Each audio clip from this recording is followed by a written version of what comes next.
Sino ang dapat sisihin sa kasalukuyang mga tensyon sa rehiyon? Iran.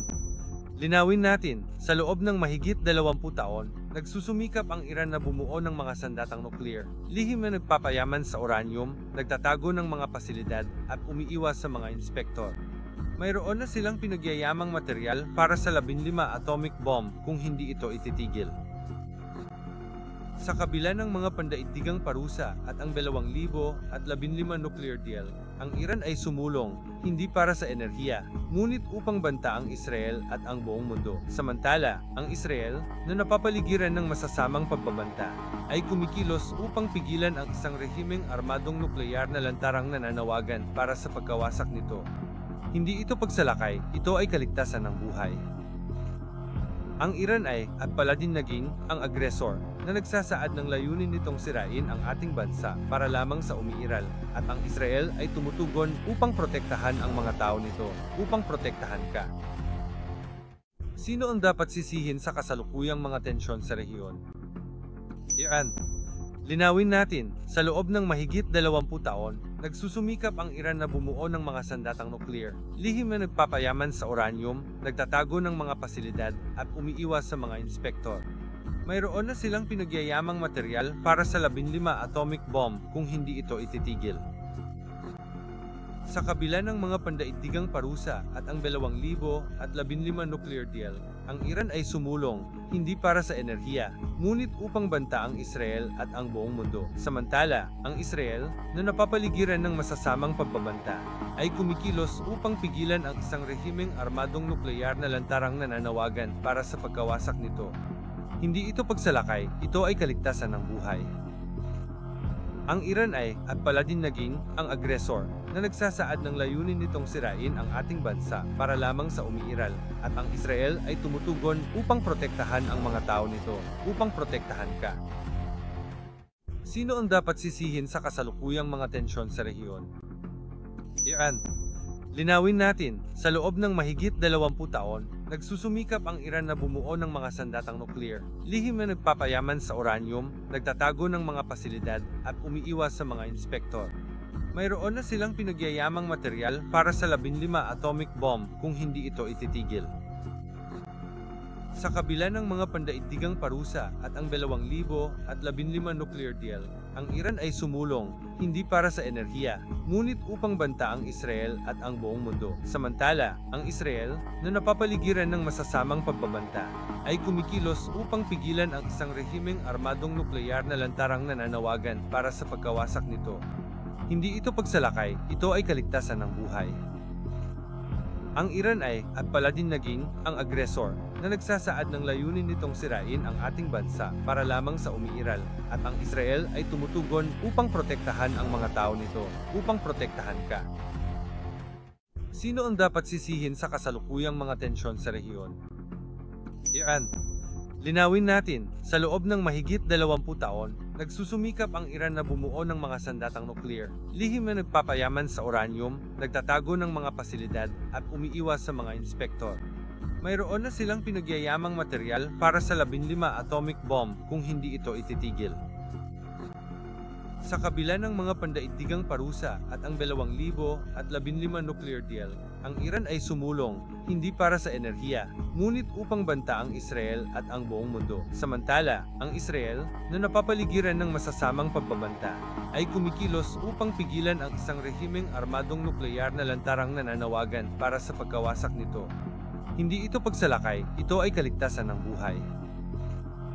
Ang Iran ay, at pala din naging, ang agresor, na nagsasaad ng layunin nitong sirain ang ating bansa para lamang sa umiiral, at ang Israel ay tumutugon upang protektahan ang mga tao nito, upang protektahan ka.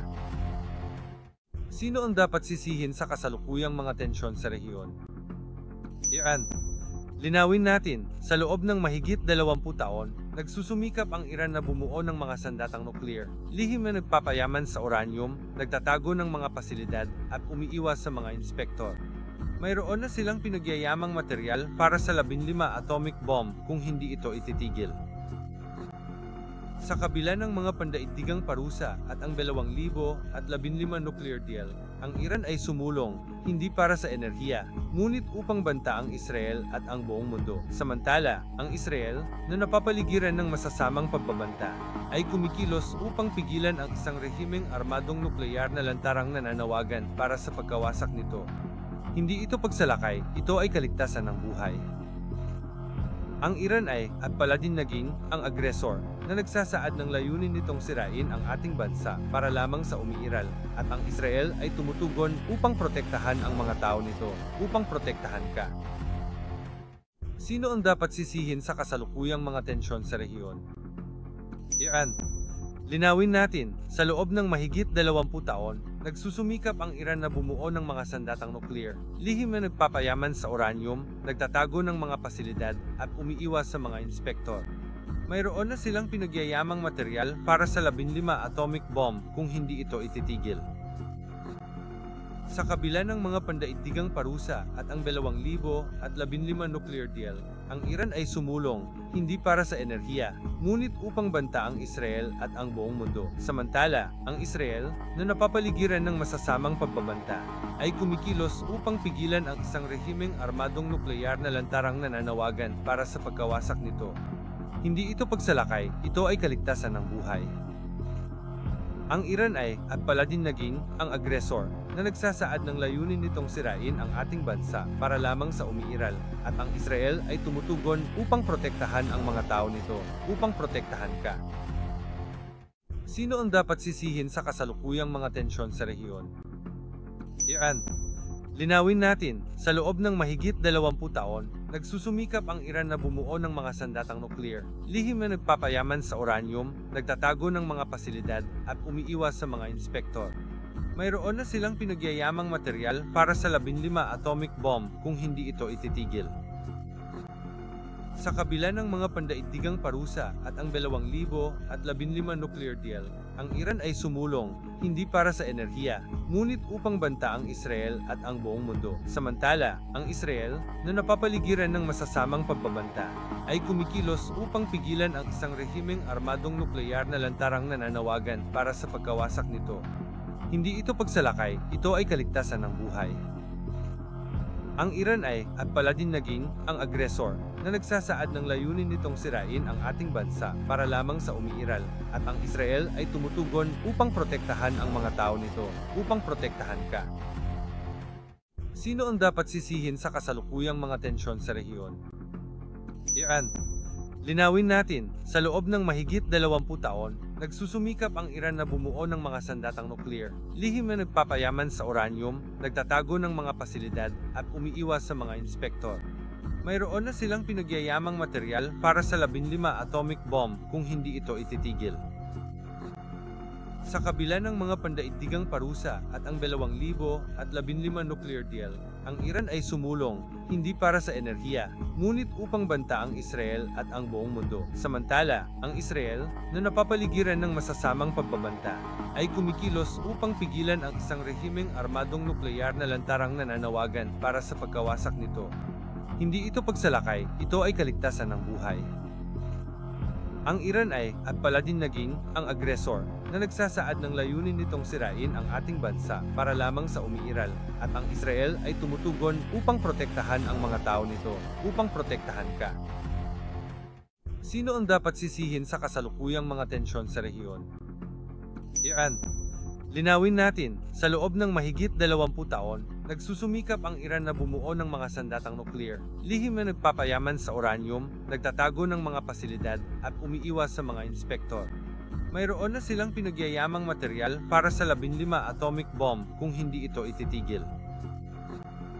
Sa kabila ng mga pandaigdigang parusa at ang 2015 nuclear deal, ang Iran ay sumulong, hindi para sa enerhiya, ngunit upang banta ang Israel at ang buong mundo. Samantala, ang Israel, na napapaligiran ng masasamang pagbabanta, ay kumikilos upang pigilan ang isang rehimeng armadong nuklear na lantarang nananawagan para sa pagkawasak nito.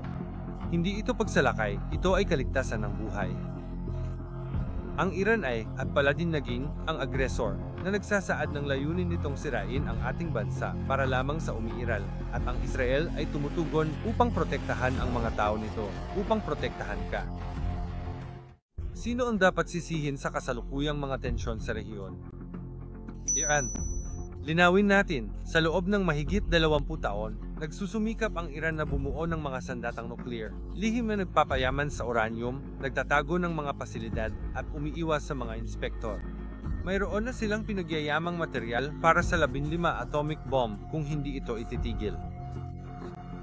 Sa kabila ng mga pandaigdigang parusa at ang 2015 nuclear deal, ang Iran ay sumulong, hindi para sa enerhiya, ngunit upang banta ang Israel at ang buong mundo. Samantala, ang Israel, na napapaligiran ng masasamang pagbabanta, ay kumikilos upang pigilan ang isang rehimeng armadong nuklear na lantarang nananawagan para sa pagkawasak nito.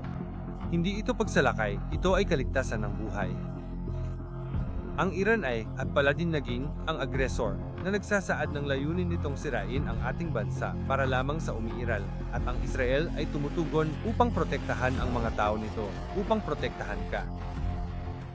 Sino ang dapat sisihin sa kasalukuyang mga tensyon sa rehiyon? Iran. Linawin natin, sa loob ng mahigit 20 taon, nagsusumikap ang Iran na bumuo ng mga sandatang nuklear, lihim na nagpapayaman sa uranium, nagtatago ng mga pasilidad, at umiiwas sa mga inspektor. Mayroon na silang pinagyayamang material para sa 15 atomic bomb kung hindi ito ititigil. Sa kabila ng mga pandaigdigang parusa at ang 2015 nuclear deal, ang Iran ay sumulong, hindi para sa enerhiya, ngunit upang banta ang Israel at ang buong mundo. Samantala, ang Israel, na napapaligiran ng masasamang pagbabanta, ay kumikilos upang pigilan ang isang rehimeng armadong nuklear na lantarang nananawagan para sa pagkawasak nito. Hindi ito pagsalakay, ito ay kaligtasan ng buhay. Ang Iran ay, at pala din naging, ang agresor, na nagsasaad ng layunin nitong sirain ang ating bansa para lamang sa umiiral, at ang Israel ay tumutugon upang protektahan ang mga tao nito, upang protektahan ka.